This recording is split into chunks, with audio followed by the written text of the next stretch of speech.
There once was a cat with a hungry belly. The name of the cat was Whiskers Jelly. His throat was dry and his bowl was bare. Meow, me furry cats, meow. Soon may the cavemen come with birds and mice and some tasty nums. One day when the critters come, we'll eat till our bellies are full. Oh, this rocks my coronation! Everyone has been destroyed because of this freak! I won't allow it! These babies just saved this lame fest party!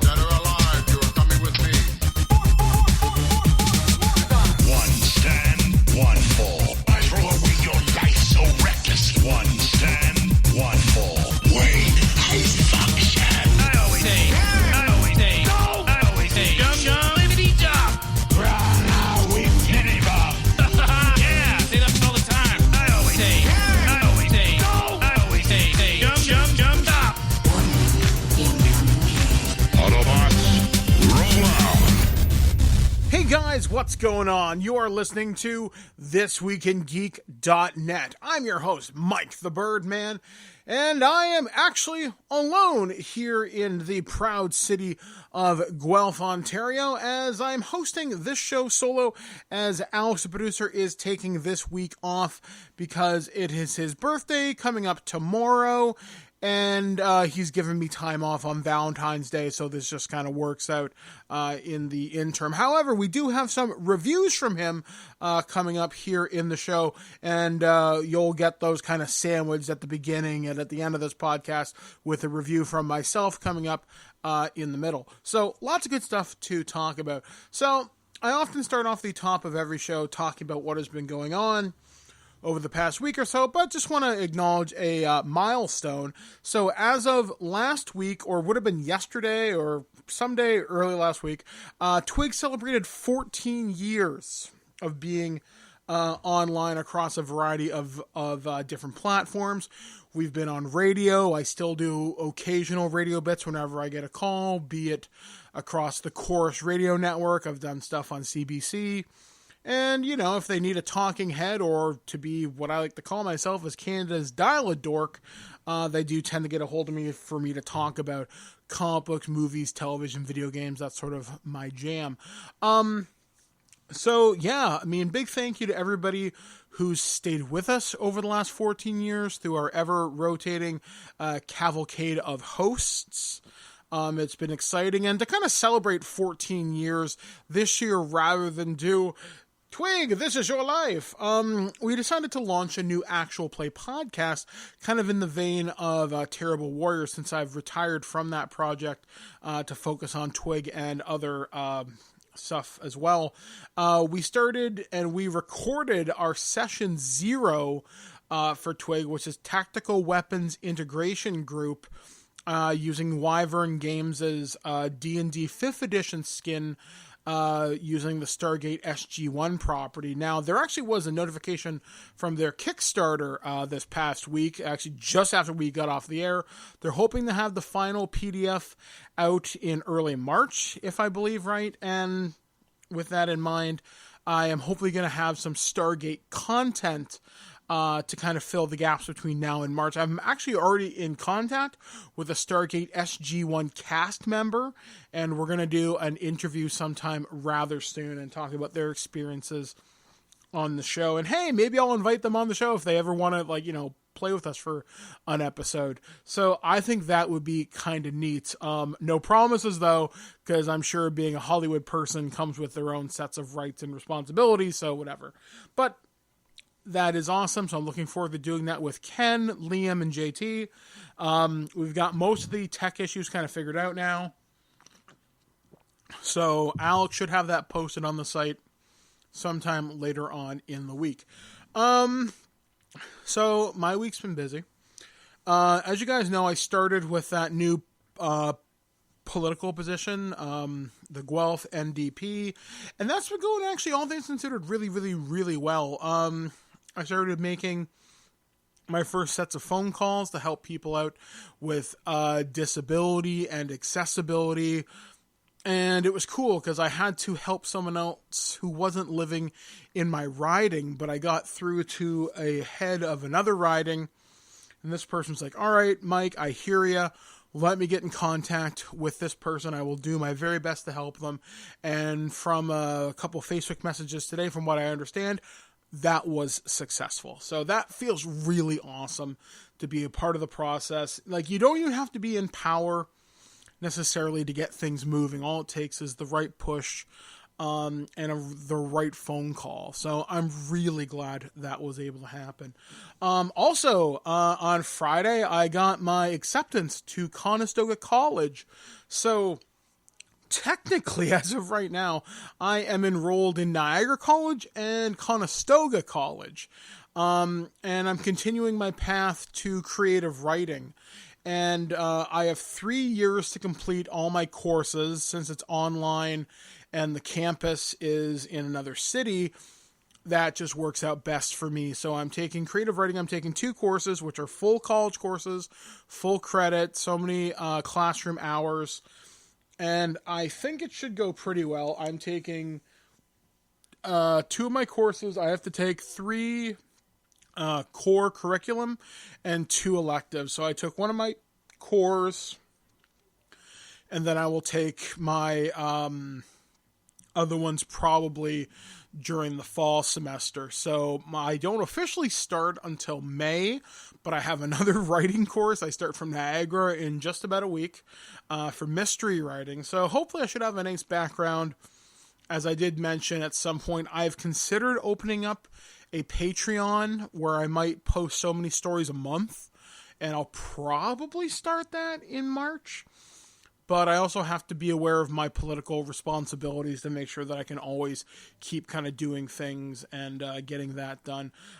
Speaking of responsibilities, Alex has several games on the go right now, which I'm remarkably friggin' jealous of that he gets to play that I don't just yet. So some of these games are coming out rather soon. One of them is coming out in just a few weeks.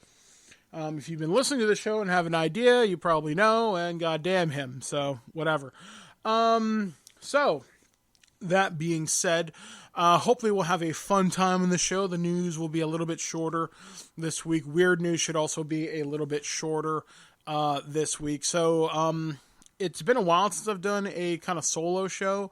It is refreshing, though, just to kind of keep my radio chops sharp and whatnot, because I know some people struggle doing their own podcast, talking to themselves.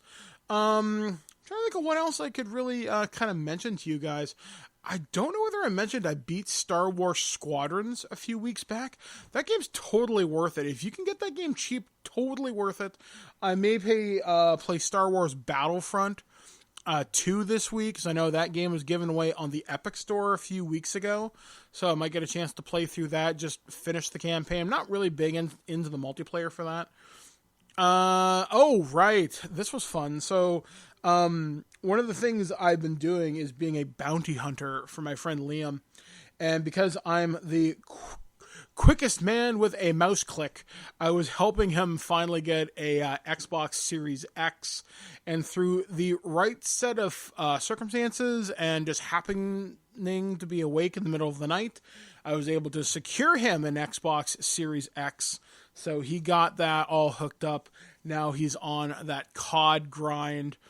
And maybe we will be the 2 boys sitting with our light machine guns, racking up the kills. Which that has been tremendously fun, because that's how I kind of wind down at night. Is I play Call of Duty for like an hour, and I've gotten to the point where I can go about 30-5 if I play Nuketown, because that's my favorite map, because I'm a scrub.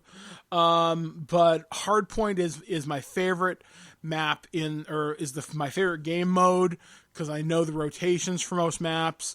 I guard lanes so my team can hold down power positions. I don't take things that will cause kills 9 times out of 10. I'm all about information, so I use like trophy systems and UAVs and stuff like that to give my guys info so I can help them win the fight. But it's been a lot of fun playing that just to kind of wind down at night. Though this month coming up, I've got Werewolf Earthblood, I think is the name of that game, based on Werewolf the Apocalypse. So that's Old World of Darkness. My friend Darla is actually going to be sending me a bunch of werewolf and hunter books. So that's really neat. So maybe on the TWIG roleplay podcast, maybe we'll take a look at that a little bit later on in the year. Maybe for like Halloween, we'll do something kind of fun. And Persona 5 Strikers comes out in just a few weeks. I got the digital deluxe edition, and I think you get early access to that for a couple of days. So I will be playing that. And rumor has it that the Mass Effect Legendary Edition will have some kind of a news drop this week. So I guess hopefully we'll get something for that. Because I'm looking forward to that. So anyways, guys, coming up on this show, we're going to be talking about some Game of Thrones, Friday the 13th, some other stupid crap. I think, can't remember what animal it is, but they poop cubes. We're going to find out why, and a whole lot of else interesting things that are going to happen on this program. So excuse me while I scrape off the rust and get ready to be polished to a spit shine here on ThisWeekInGeek.net. So once again, thank you for joining us. I'm going to throw things to one of Alex's reviews right now before we break into the nerd news, such as it may be in this great year. My God, what a month the last year, what a year the last month has been already. So let's crack it and let's get rolling. This is Alex's first review right here on ThisWeekInGeek.net. I've been your host, Mike the Birdman. We'll be back right after this.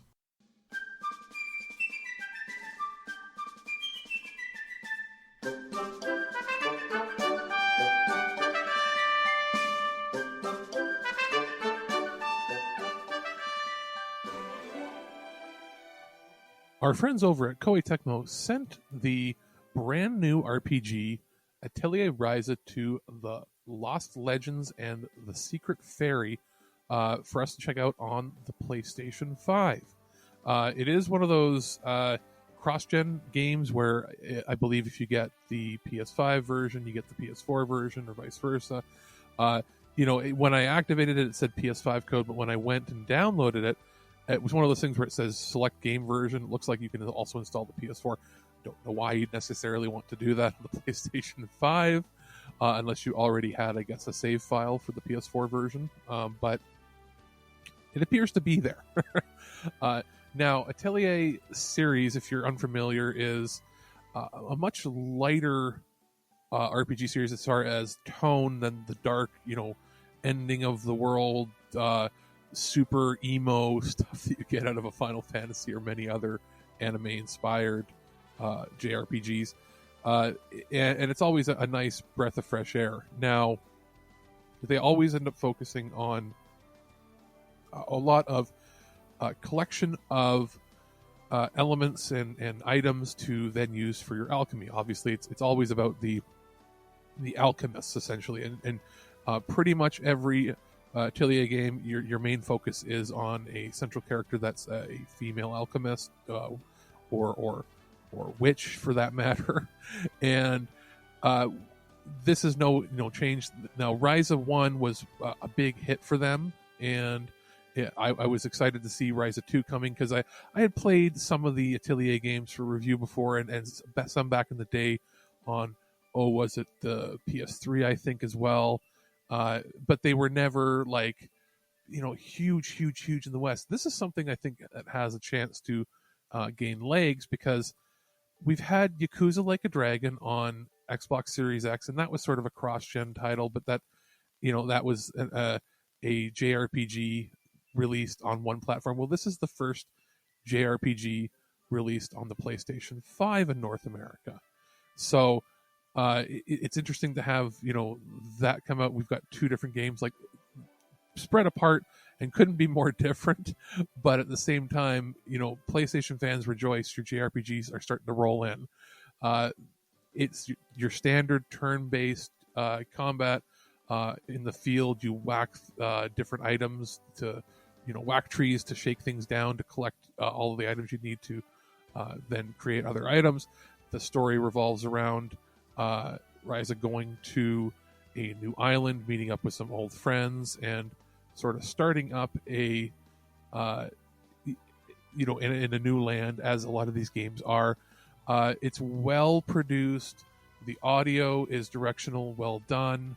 I wish there was an English dub to this, because I feel it's missing some of that. That would have been nice, but then it's not missing too much. You don't need to, pay attention that much. There's not a bazillion things of dialogue happening.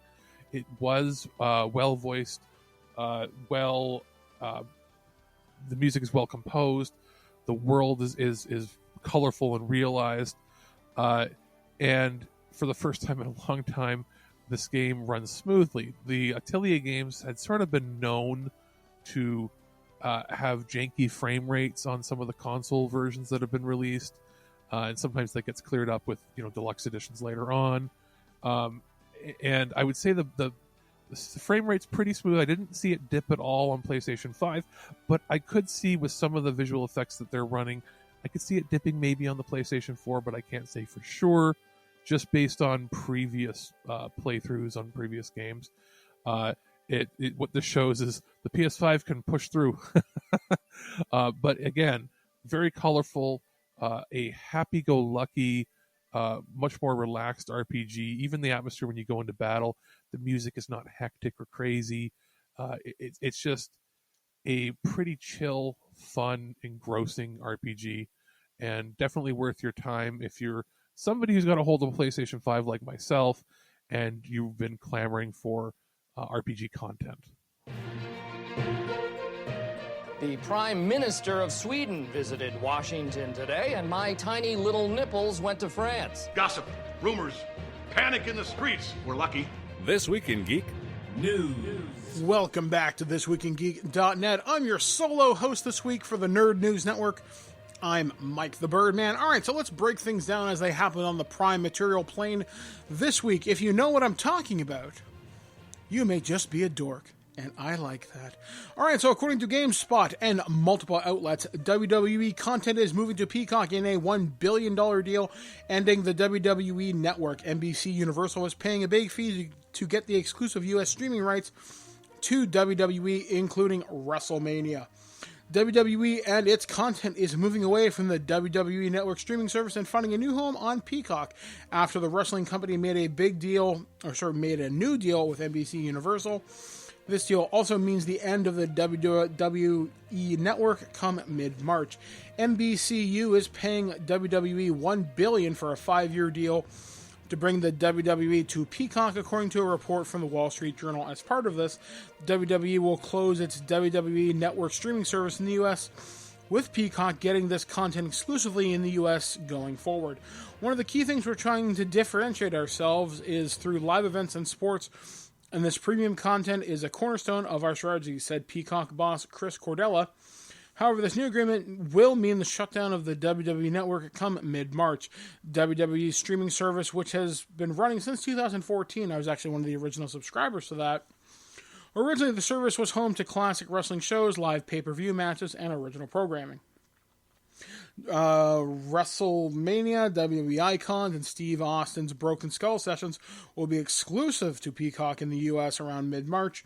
Additionally, historical WWE events will be available to rewatch on Peacock. The WWE Network is the branding will continue to appear on Peacock. And this seems like a good deal for fans of the WWE, as all the content will be available on Peacock for $5 per month with ads, or $10 per month without them on the WWE Network. Everything costs $10. We're thrilled to bring the WWE Network to Peacock beginning March 18th and continue to create the best in-class sports entertainment content that will not only put smiles on people's faces, but provide our fans with an experience worthy of their passion, said WWE's Chief Branding Officer Stephanie McMahon in a press release. The WWE Network comes to Peacock on March 18th, and at a time there will be 17,000 hours of new, original, and backlog programming available on demand. And then it just goes into a list of everything that's included. Sure, I guess. Why not?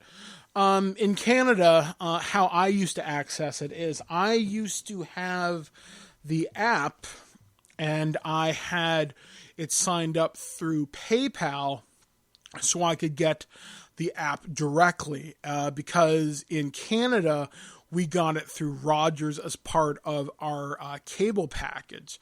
So it wasn't as robust as the app where you just point and click and it worked most of the time. And as the years have kind of went on, I fell away from WWE. I mean, me and Alex used to do Mayhem Mics with Blanchard on GCRN. And then just the last 2 years, we just kind of stopped caring. And I had a conversation with Alex back in, I want to say 2019. He's like, you know what, Mike, you're not watching it. You don't care.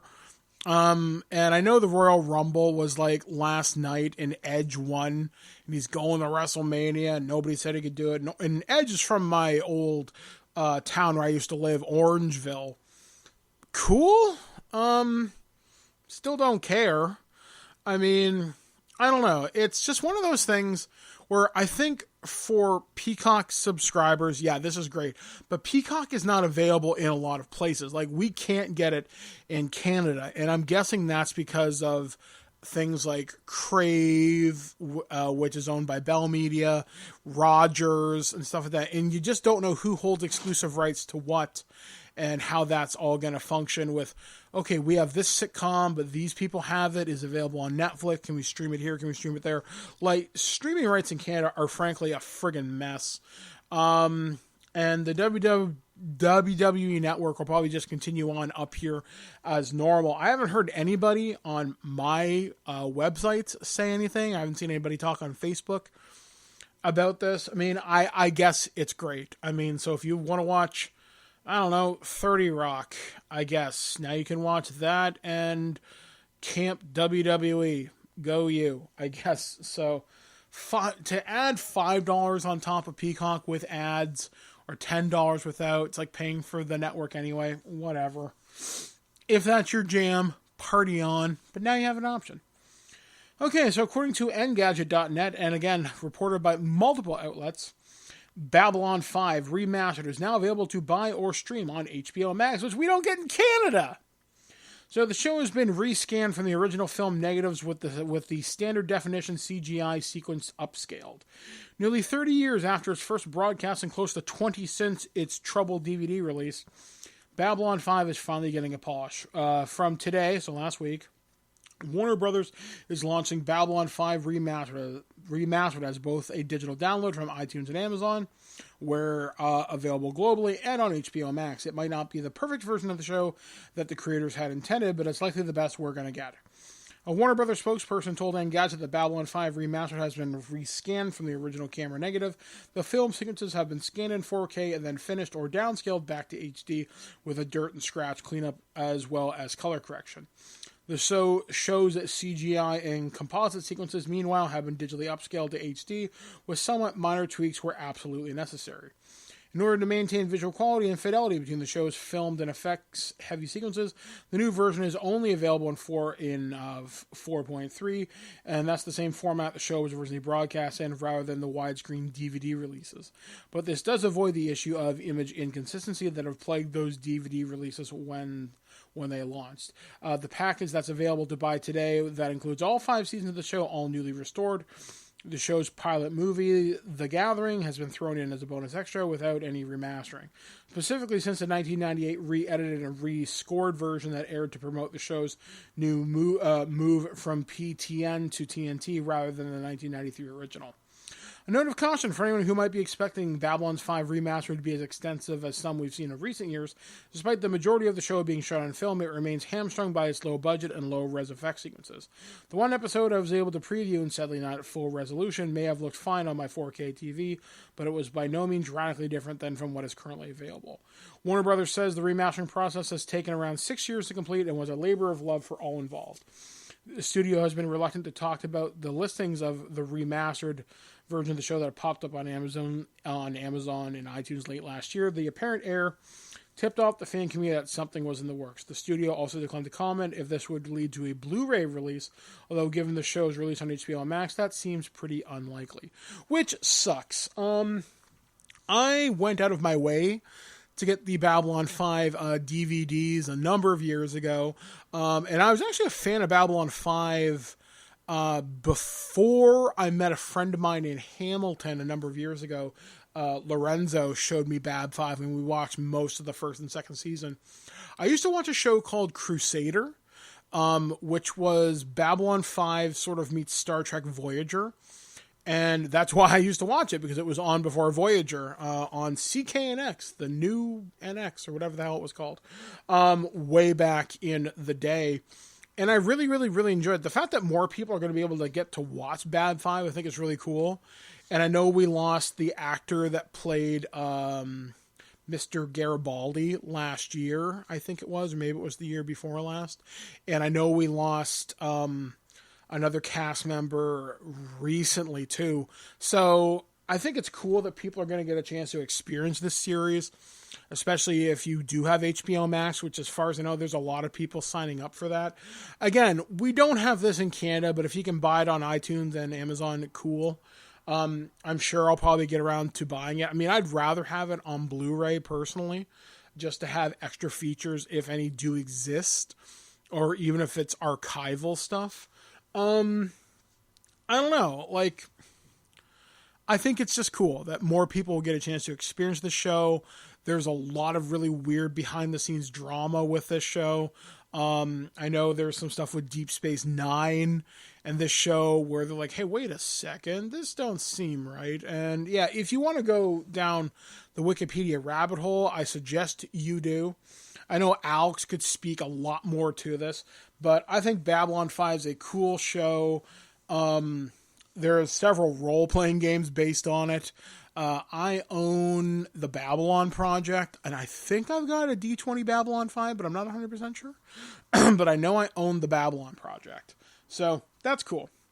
Okay, so moving on to my next story. This one comes courtesy of superherohype.com, and once again, continuing along that lovely train of HBO Max.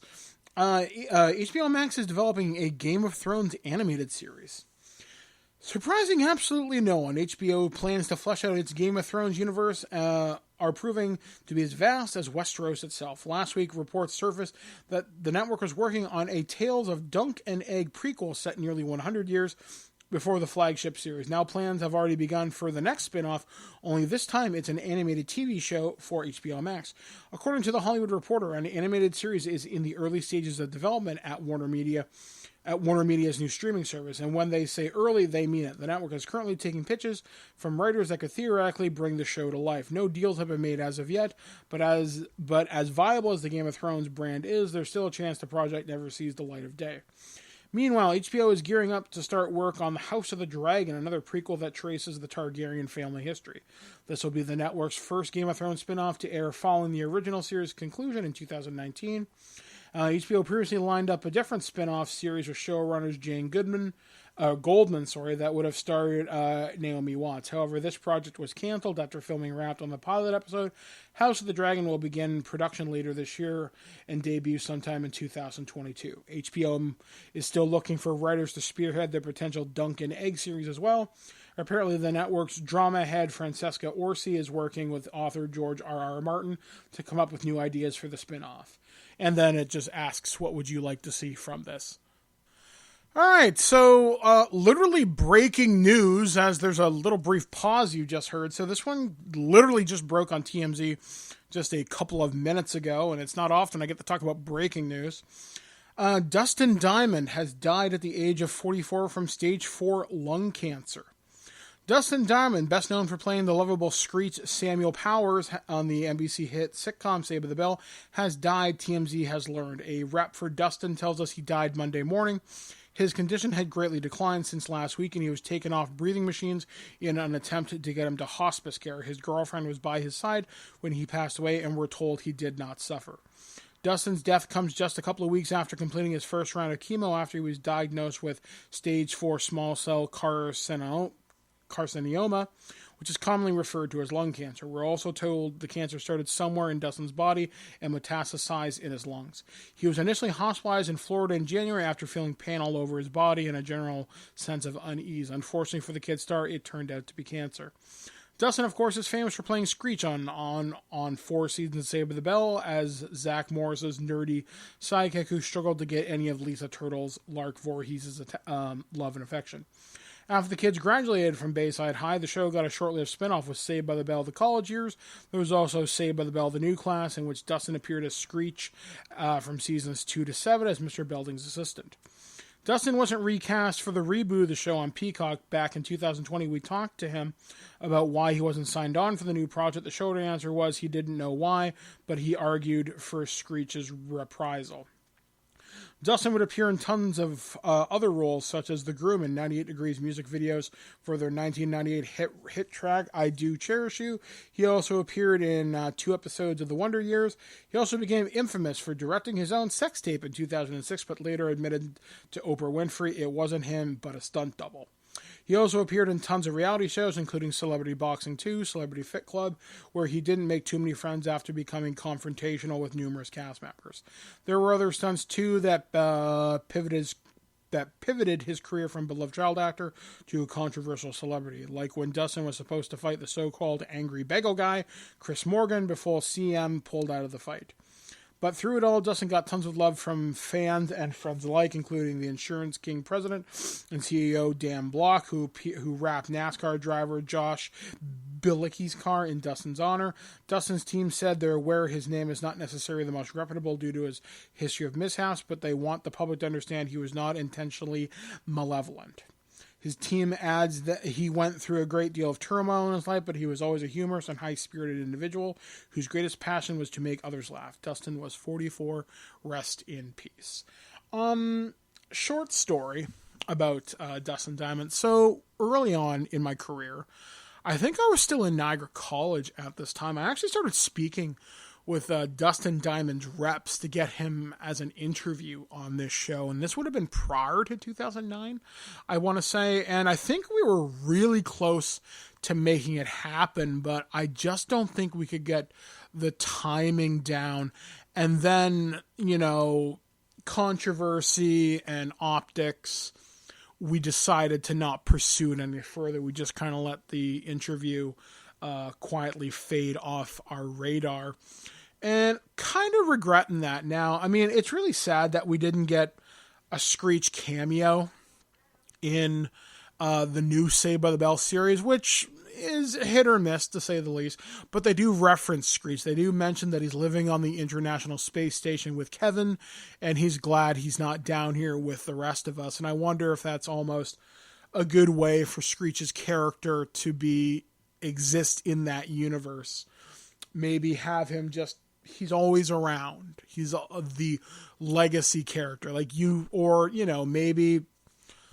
I don't think it would be tasteful to do an episode of the show where they come back to reunite for Screech's funeral, but I like the idea that he's in space doing his own thing, and I think that's very fitting for the character to just exist and live on, so to speak. So, obviously, I thoroughly enjoyed his character on Saved by the Bell, the New Year's, I don't remember much of him in the New Class, but I always thought he was a funny guy, and I always thought his sense of humor was a little bit out there. But lung cancer, and at least he didn't suffer, and that's important, because cancer is a terrible thing. Obviously, with what happened in my own family last year, like, we've had our own brush with cancer when my father-in-law, David, passed away last year from cancer that has started in his eye, then spread to his colon, and then he didn't last long. He was only sick for a couple of weeks before we lost him in early December of 2019, so just before everything hit the proverbial fan. And at least Dustin's girlfriend was by his side, and through the pandemic, at least that was possible. And I know that's not always possible for every family who's going through this terrible disease right now. So I don't really have a whole hell of a lot to add to that. In fact, I was going to do one more news story on this. I just don't think it's in good taste. So yeah, with that in mind, we're going to take a brief break. We're going to cheer things up a little bit here, and we're going to listen to my review coming to us from Wizards of the Coast. We will be back, guys, right here on ThisWeekInGeek.net. Thank you for joining me. I've been Mike the Birdman, and we'll be back, guys, right after this. I understand Neil has his own character named Duquesne that he's been playing for years, so I made these for you guys. Now take your time, choose your character carefully. They each have their own unique combination of strengths and... Alrighty? Shouldn't there be a board or some pieces or something to Jenga? No, this is a role-playing game. It takes place entirely in our collective imagination. Ooh, Neil. I tell a story, and you make choices in the story. Okay, let's begin. Hey guys, Mike the Birdman here, and I'm here to talk about the latest RPG review here on the show in 2021, and that is Tasha's Cauldron of Everything, coming to us from Wizards of the Coast. Now, disclaimer, I should mention I did get a pretty big press package for this towards the end of 2020, which was kind of like a Christmas present from those guys. I actually have a copy of the limited edition cover with my name on it, which is really cool. So yeah, now I have my name on a D&D product. That's something that will never ever leave my possession. It's kind of cool. So that being said, now you know. Okay, so Tasha's Cauldron of Everything. So this is a book that I took a look at over the last little bit as I started to get back into the swing of things here on TWIG. And D&D 5th edition has always had the core books of the Player's Handbook, you've got the Monster Manual, and the Dungeon Master's Guide. You need these 3 books to play. Everything else can be used interchangeably, depending on what kind of campaign you want to run, what sort of players options. There's always the DM's Guild, D&D online and stuff like that. There's always something out there for you, and a lot of these books are optional. So when I started reading through Tasha's Cauldron of Everything, because I've had previous editions of D&D 4th edition, D&D 3rd, I've had multitudes of Pathfinder from Paizo, and I started to ask myself, where does Tasha's Cauldron of Everything kind of fit in? Because Tasha's Cauldron of Everything does print some stuff that's already been available in other books, so if you haven't kept up with the books to date, you may not have this information, or it may have been stuff that was added online, but it's now available here in print. So it adds a lot of new player subclasses, a brand new player class called the Artificer. I'm pretty sure I'm not saying that right. Basically, a magic engineer would be a really good way to think about it. And holy crap, are they cool! You get magic guns, magic armor. A really creative player could make like magic Mandalorians, more or less. Where you have like strength enhancing armor that can fly, and you have built-in weapon fists that fly, like Robo from like Chrono Trigger. You can do so much cool shit. There's psionics in this book. There's advice for new kind of dungeon masters. They talk about Session 0. They talk about adding different flavors to your locations, be they in the Outer Planes, may they be a haunted location or something in the Feywild or whatever. Tasha's Cauldron of Everything sits in a place where I kind of consider this like Player's Guide 2, because it does give you additional options to add on to particular kind of player classes. Say you don't like what's in the vanilla kind of Player's Guide here. Here's some additional class features you can take. And it also encourages you in the beginning of the book where they talk about kind of player origins. Say you want to play an orc, but you're not a big fan of how the kind of stat bonuses go out. You can change that as long as you talk with your dungeon master. Say, well, what if I was a smart orc?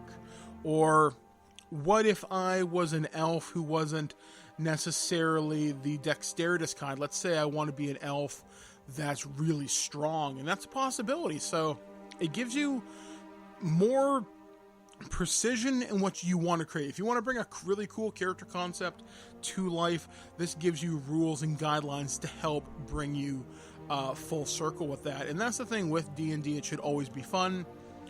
You shouldn't have to house rule a whole lot, but obviously if you need to house rule it, you go right ahead. Another section that I liked in this book is where they talk about patrons. And that might be the closest analogy I always think of this is the Pathfinder Society from Pathfinder.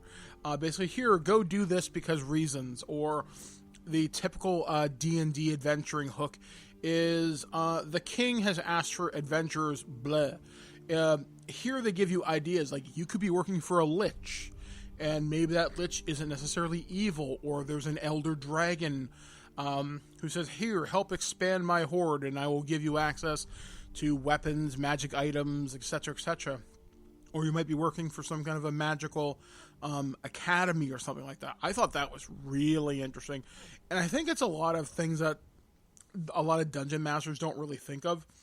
I find, at least in my experience, they always stick with the tried and true, a king hired you, or the town has hired you. I like how this kind of gives you ideas and options for that, and how you can have those grow with your campaign. They also tell you how to build your own patron, if you want to do that. It gives you a bunch of new magic items. There's like things where you can get shards of the like astral plane, or shards of the plane. There's like this cauldron that can like resurrect people.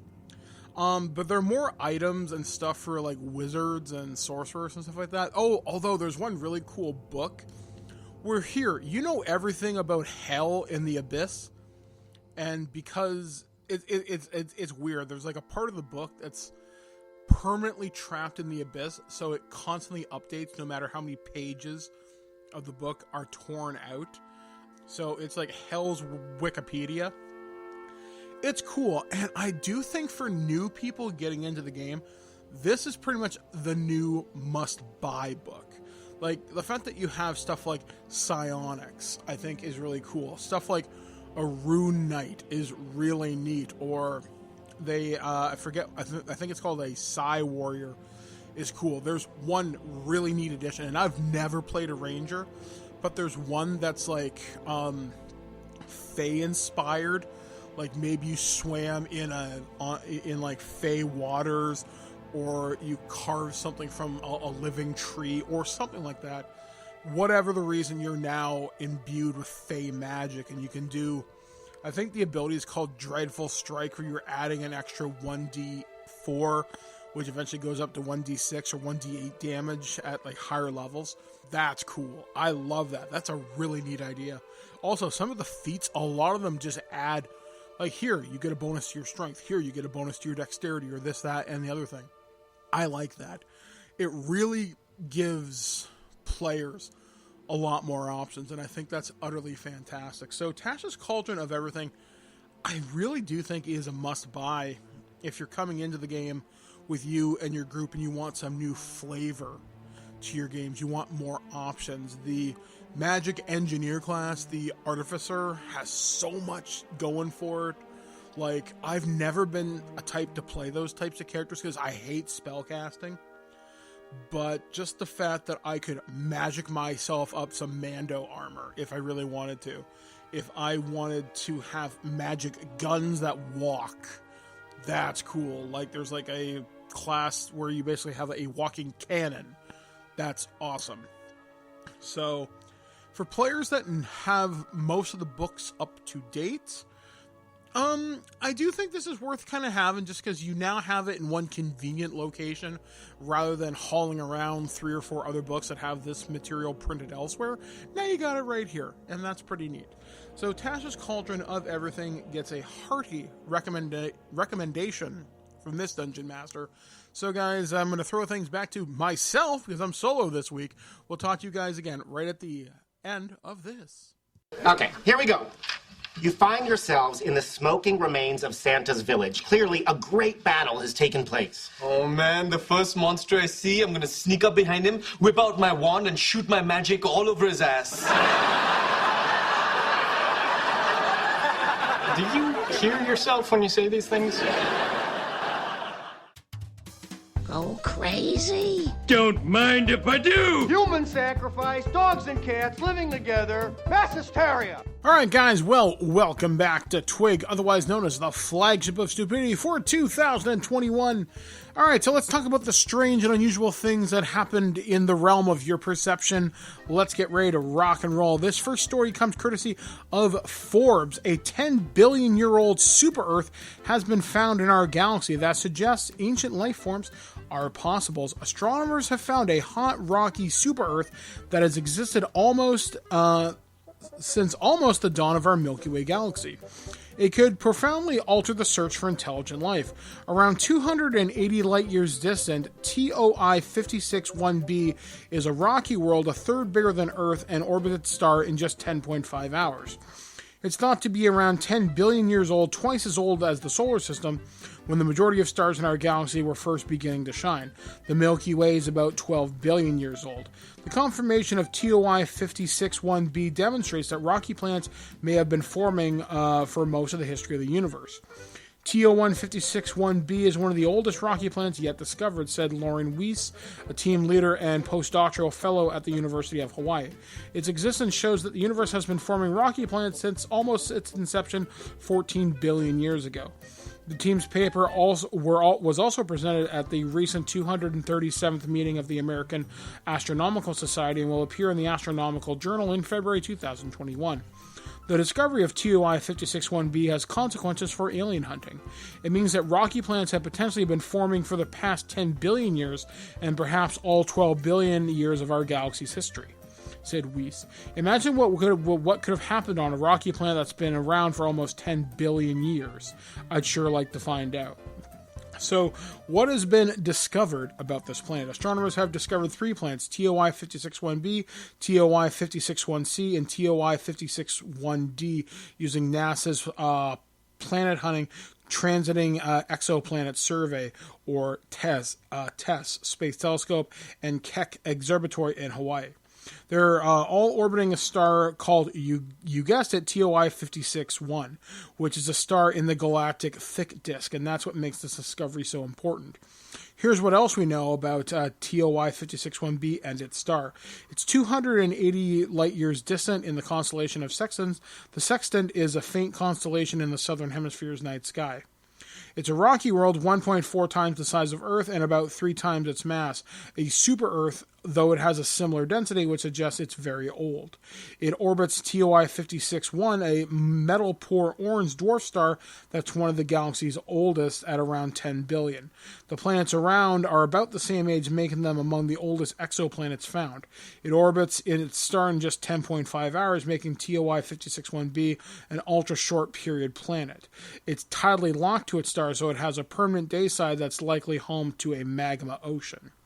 What is the galactic thick disk, which is kind of interesting? Most spiral galaxies like our own Milky Way, have 2 disks. A galactic thin disk, which contains dust, gas, stars, and planets along the plane, and a galactic thick disk that hosts metal-poor stars. Though it's thought their lack of metal, principally iron and magnesium, means the stars in the thick disk lack planets.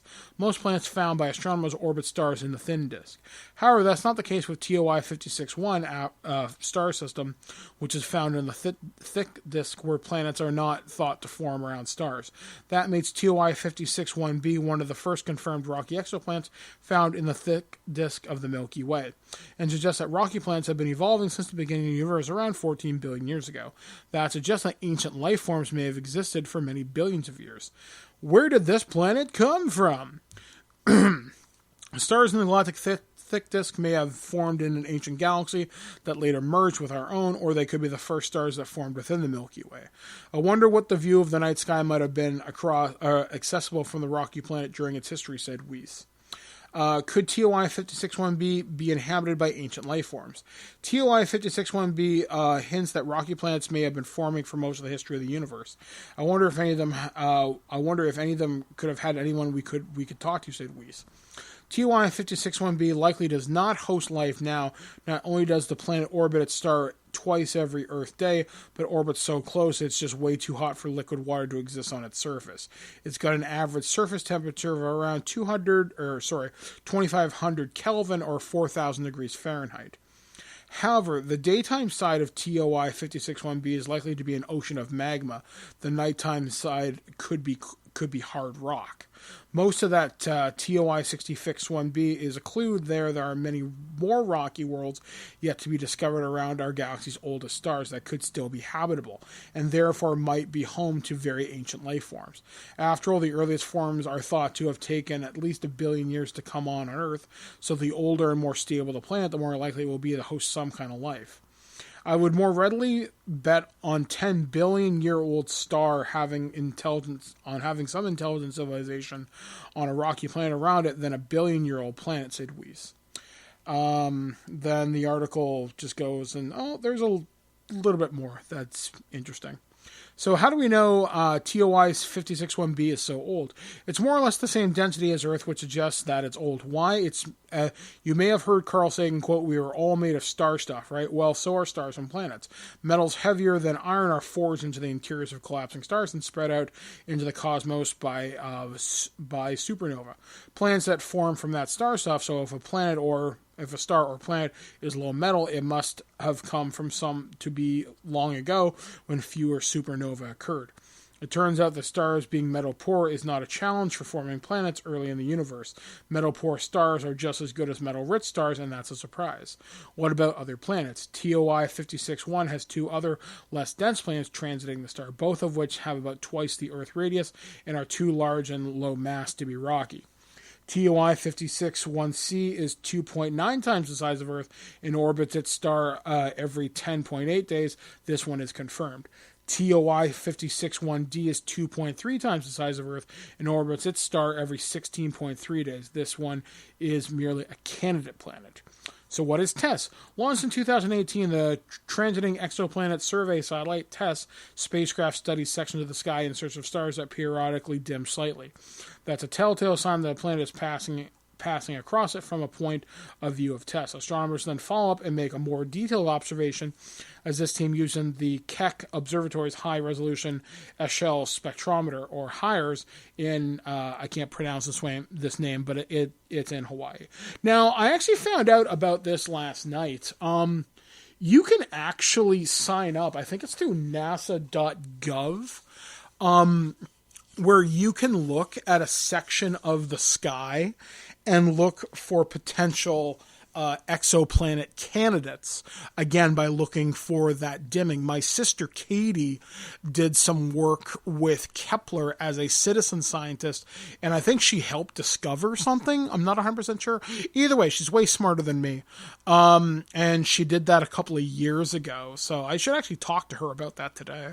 But yeah, I mean, I think science is tremendously interesting. The fact that we're finding all these rocky worlds to be that old, and life on Earth has only been around for, I don't know, I'm trying to remember all these numbers, but regardless, 10 billion years if a planet's that old, and if it's stable in a good stable orbit, if the sun stays at a relatively good brightness, and it's got an atmosphere, there's liquid water, well, the possibilities are nearly endless. I mean, who's to say? So, I think that's interesting. So, let's move on to our next story this week. This one goes back to TMZ, and a Amber Alert malfunction. The Child's Play dolls are on the loose in Texas. So Chucky abducted his son and is on the run while wielding a huge kitchen knife, and is what some Texans were led to believe after a faulty Amber Alert was released. The Texas Department of Safety accidentally sent out an alert last Friday morning featuring the Child's Play horror series character and his seed of Chucky's son, Glenn Ray. The Amber Alert blared out the abducted child Glenn, all 2 feet 3 inches of him were last seen Thursday morning in Henderson, and the 28-year-old suspect Chucky was wearing blue denim overalls and was carrying a knife. Clearly, it was a horrific mistake. The Texas DPS tells TMZ, "This alert is a result of a test malfunction. We apologize for the confusion this may have caused and are diligently working to ensure this does not happen again." This might be easier said than done because, like Chucky says, I always come back. Okay, so this was clearly somebody messing around with the system internally just to say, hey, I wonder what kind of weird things we can put into it.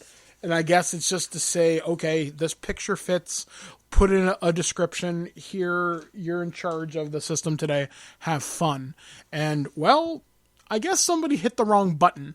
Occasionally alerts like this do go out. I mean, you guys might remember a couple of years ago under the Trump administration, there was an alert sent out for a ballistic missile attack over Hawaii, and people freaked out for about 15 minutes. Yeah, good times. So, yeah, Chucky is not out there abducting his son, and all is well with the world.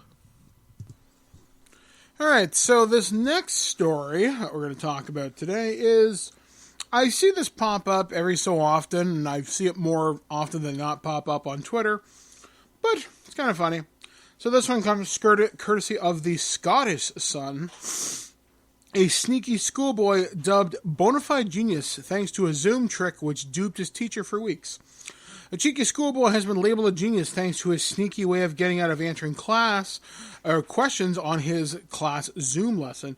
In fact, it took his teacher weeks to discover the boy's scheme, which involved changing his name to reconnecting, so she thought he was having internet problems. TV presenter Chris Arnold tweeted, "My wife's a teacher, and apparently one kid had been changing his name to reconnecting during the Zoom lessons so that he didn't get asked any questions. But doing it for weeks, the lad didn't need to worry about his education. He's already a bona fide genius." The tweet quickly went viral, with thousands praising the boy for his clever ploy. One said, "This kid is going places." Another joked, "I'm not sure whether to be excited that the future is bright with this kid or worry that he may choose a political career." Other people shared the ways the kid might have been evading the work. One dad shared, "My son said some of his friends had set a looped moving image of themselves staring at the computer screen as their profile pic. Also, lots of kids having private chat rooms to cheat on tests or in case someone gets called on in a lesson and they weren't paying attention." Another said, "Sounds like my son's thinking I was clever turning off the Wi-Fi to get to his Xbox. He was one step ahead of me and connected his mobile hotspot from his phone to his Xbox and has been playing for hours." One parent commented, "We've seen buffering and also kids setting their names to the name of another kid in the class and then posting rude comments in the chat. You can't prove who it was because now there's multiple kids with the same name." Another teacher chimed in, "Last summer, a kid had set his profile to a 3.5 of his face staring at the camera with a background of a wall in his room. Mandated cameras on, but you couldn't tell if his was on or off. If you're going to do that good a job of being awesome, I'm not going to stop you." Previously, parents shared their brutal reality of lockdown with kids, from tangled hair nightmares to tots climbing into the loo. Parents shared photos of themselves homeschooling disasters as mischievous kids, causing chaos with broken TVs and shredded paperwork. Yeah, this happens more often than you might think.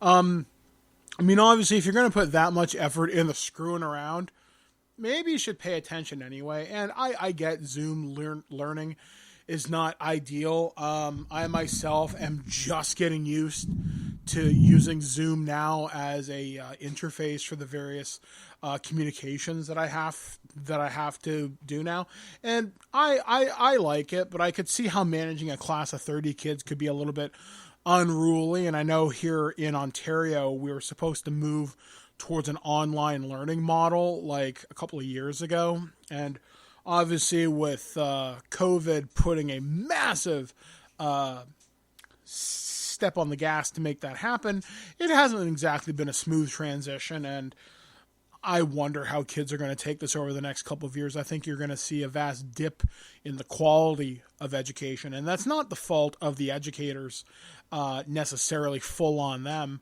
It's also the kids. Are they ready for this amount of screen time?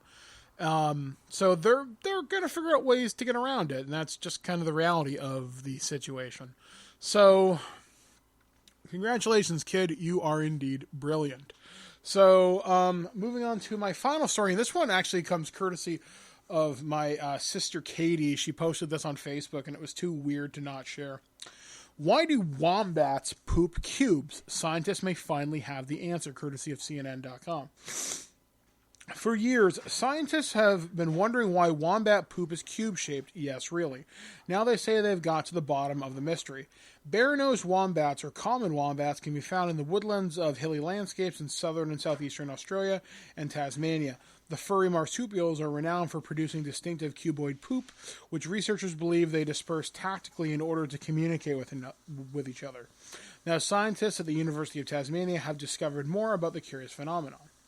Using laboratory testing and mathematical models, a team of researchers found there are two stiff and flexible areas around the circumference of the wombat intestine. This intestine, at 33 feet long, is around 10 times long, is around 10 times the length of a wombat's body. This ability to form relatively uniform, clean-cut feces is unique in the animal kingdom, Scott Carver, a wildlife ecologist from the University of Tasmania, said in a statement. They place these feces at prominent points in their home range, such as around a rock or a log, to communicate with each other. Our research found these cubes are formed within the last 17% of the colon intestine, he said. The researchers say the distinctive cube shape of wombat poop is caused as a result of the drawing of the feces in the colon and muscular contractions, which form the uniform sides and corners of the poop. Bare-nosed wombats are renowned for producing distinctive cube-shaped poos. This ability to form relatively uniform, clean-cut feces is unique in the animal kingdom, Carver said. In people, food travels through the gut in 1 or 2 days, but a wombat's digestive process can take up to 4 times as long, so the animal can extract all possible nutritional content from its food.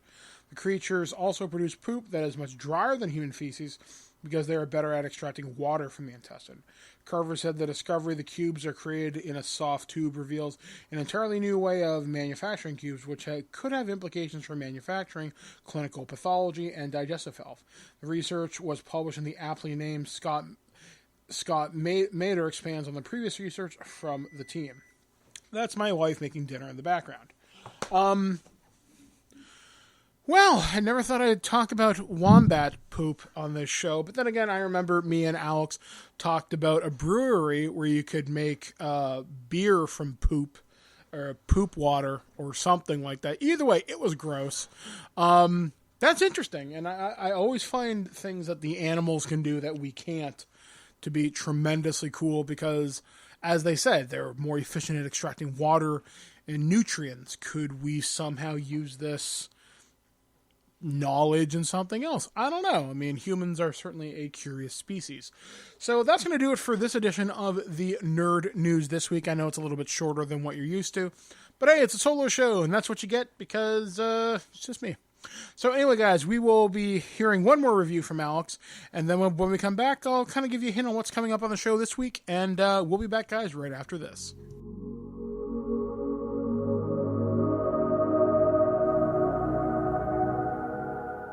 A little over a year ago, our friends over at Creative Labs sent a wireless headphone, true wireless earbud set, the Outlier Air, for us to check out. One of the first wireless earbuds I had tried out for the show, and I was pretty impressed with them. And they got in contact and said, hey, we've got the next version, sort of the next generation of Outlier Air, the Outlier Air V2. To check out. Would you like to give it a listen? And I said, okay, well, is it going to be different? They said, yes, there's been improvements. You'll probably notice it when you receive it. Check it out.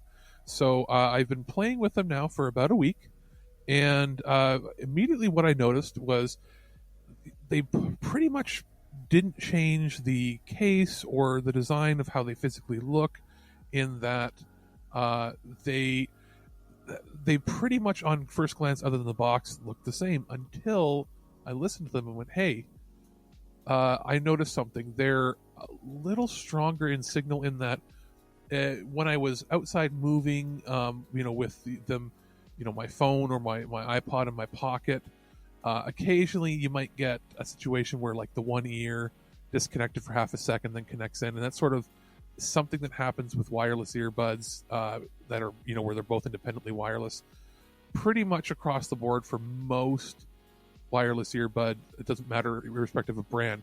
This seemed to be a little bit better at keeping connection.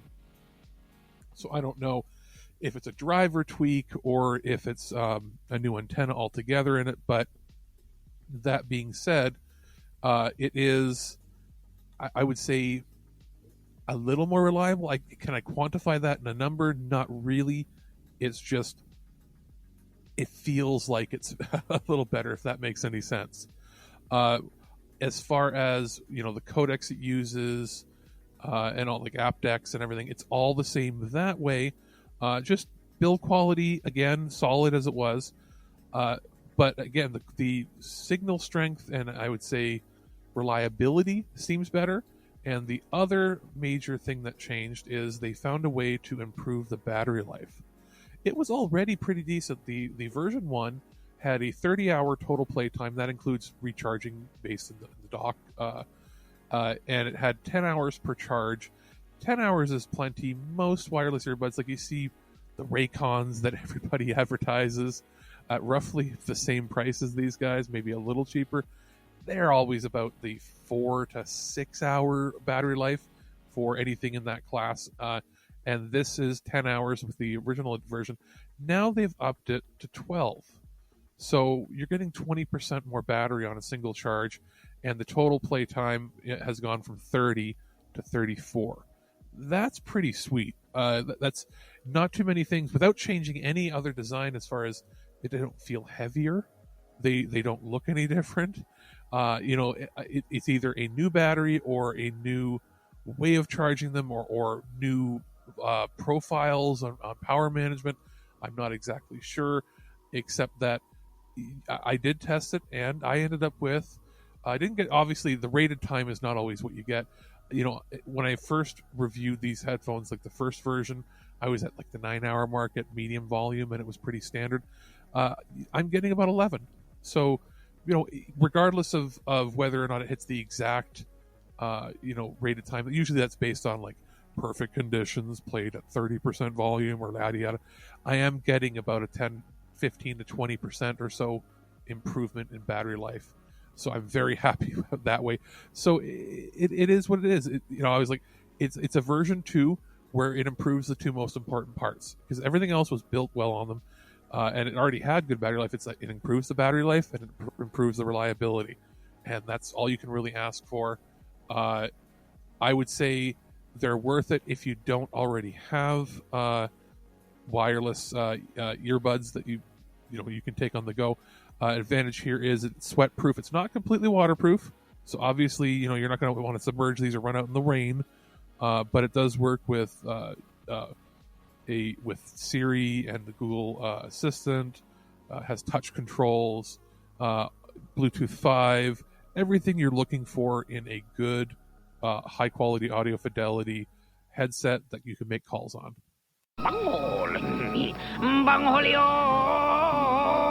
All right, well, that is the kind of show it has been here on ThisWeekInGeek.net. Once again, big thank you to Alex for producing these elements, because I can't imagine what I'd have to do in a hurry if I had to do all three.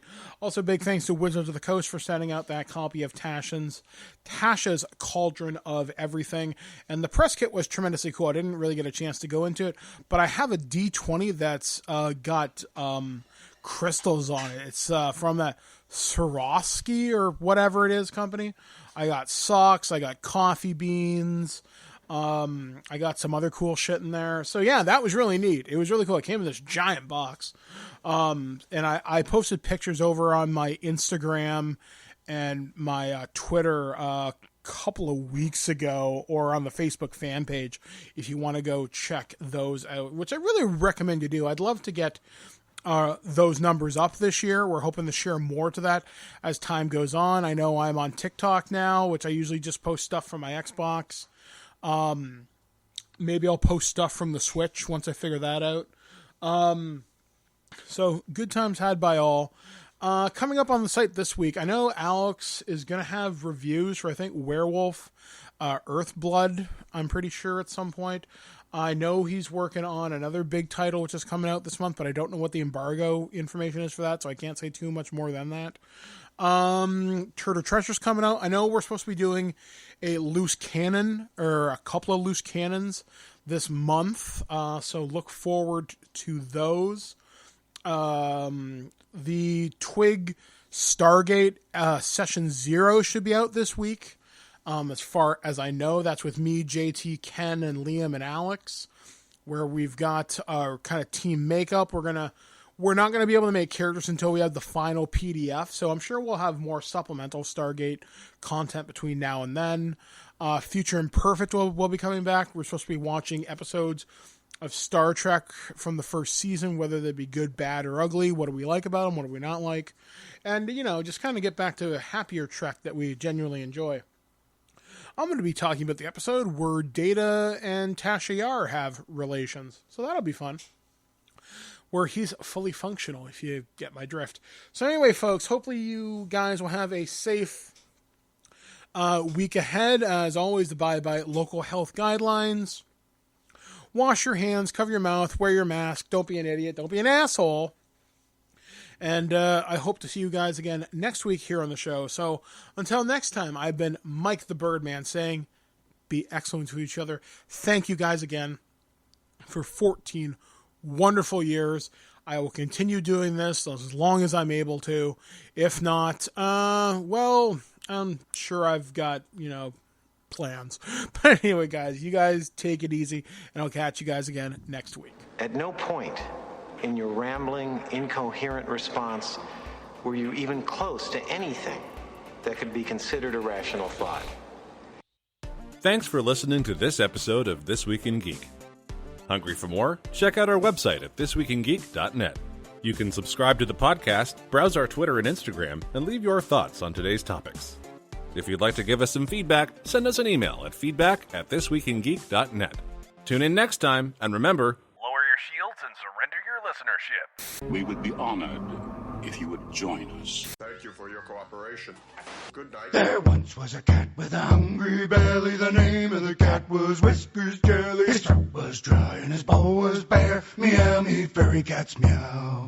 Soon may the kittyman come with birds and mice and some tasty nums. One day when the critters come, we'll eat till our bellies are full. Well, Jelly got his boys and they gathered round. They scattered seeds from a sack they found, in hopes the seeds they spread on the ground would bring small critters a boot.